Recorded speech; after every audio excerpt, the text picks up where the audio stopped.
Martin Txiki eta Basa jaunak ipuina irakurriko dizuegu. Behin batean, orain dela urte asko eta asko Martin Txiki izeneko mutil liskar bat bizi zen, Aralar inguruko herri batean. Martin Txiki ez zuen inoiz ogirik jan, ez zuen inoiz ogitartekorik probatu eta ez zekien zein gozoa den ogia saltzan bustita jatea. Izan ere garai hartan gizakiak ez zeukan garirik eta noski garirik gabe ezin da ogirik egin. Munduan Basa jaunek bakarrik jaten zuten ogia. Basa jaunak erraldoi jakintsu batzuk ziren.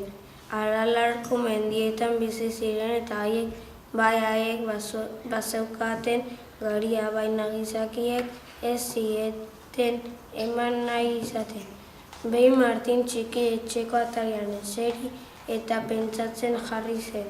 Basa jaunek garia daukate eta ogia jaten dute, baina guk ez, hori ez da ondo. Eta pentsatzen jarraitu zuen, guk ere garia bagenu ogia jango genuke eta orduan Basa jaunak bezain handiak eta jakintsuak izango ginateke. Garia lapurtu behar diet Basa jaunei esan zuen. Nola kendu ordea garia Basa jaunei? Esatea errazago da egitea baino. Baina Martin Txiki oso bizkorra zen eta berehala asmatu zuen modua. Iapa, ideia bikaina izan dut, esan zuen. Etxera sartu eta aitaren albarkak jantzi zituen, albarkak zabal-zabalak. Albarkak jantzita Aralarrera igo zen Basa jaunen bila. Haiek bizi ziren tokira iritsi zenean Basa jaun itsusi bat ikusi zuen gari pilatzen. Gari pila handi bat egina zeukan eta kantari ari zen. Tantararan, ostoan erortzean garia eren. Tantararan, garia eren. Martin Txiki ederki entzun zituen hitz haiek eta orain bazekien garia noiz eren. Ostoa erortzean garia eren esan zuen ahopean. Baina Basa jauna itsusiak Martin Txiki ikusi zuenean haserre esan zion, zer ari zara hor marmarrean, zer egiten duzu hemen. Martin Txikik orduan pentsatuta zeukan trampa egiteko garaia zela erabaki zuen. Ez era pentsatzen ari nintzen zu handia izango zarela, baina ez ni bezain bizkorra, esan zion desafio botaz. Zer diozu kakanarru horrek? Erantzun zion Basa jaun haserre.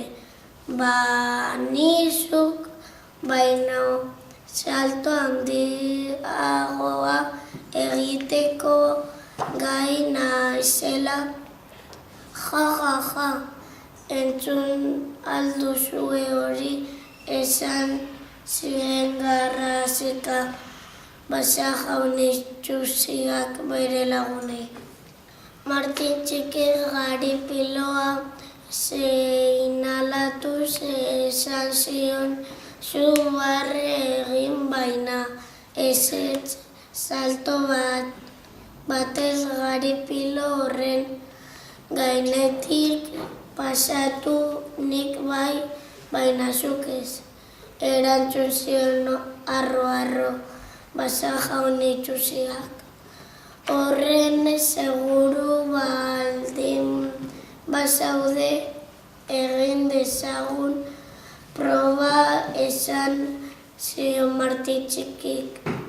Basa jaun guztiak bildu ziren desafio ura ikustera. Basa jaun itxusiak horrika joan eta salto handi bat egin zuen garipilo gainetik. Ikusi alduzue hori txikito, esan zion Martin txiki, orain zure txanda da.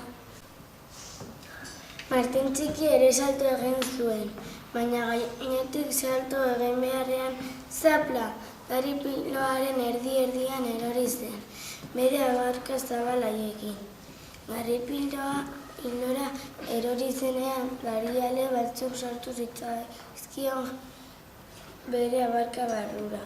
Martin txiki hain salto txikia egin zuela ikusita Basa jaunek barre egin zioten burlaka. Batzuek ja, eta beste batzuek jo eginez. Martin txiki isili joan zen handik lotxatuta plantak eginez. Pixkat bat urrundu zenean ordea hala esan zuen, bi urri aurpegia jarrita. Zuek egin barre, baina nen garialeak ditu nire abarketan. Orain garia erein eta ogia izango dugu. Eta zuek bezain handi eta jankintxua izango gara. Basa jaunak ordea laster konturatu ziren Martin txiki engainatu egin zituela eta haren atzetik joan ziren korrika mendian behera. Martin txiki garia lapurtu digu, harrapa ezagun esan zuten.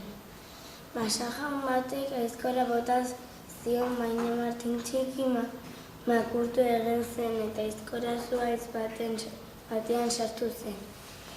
Martin txiki gaztainondu baten barruan ezkutatu zen.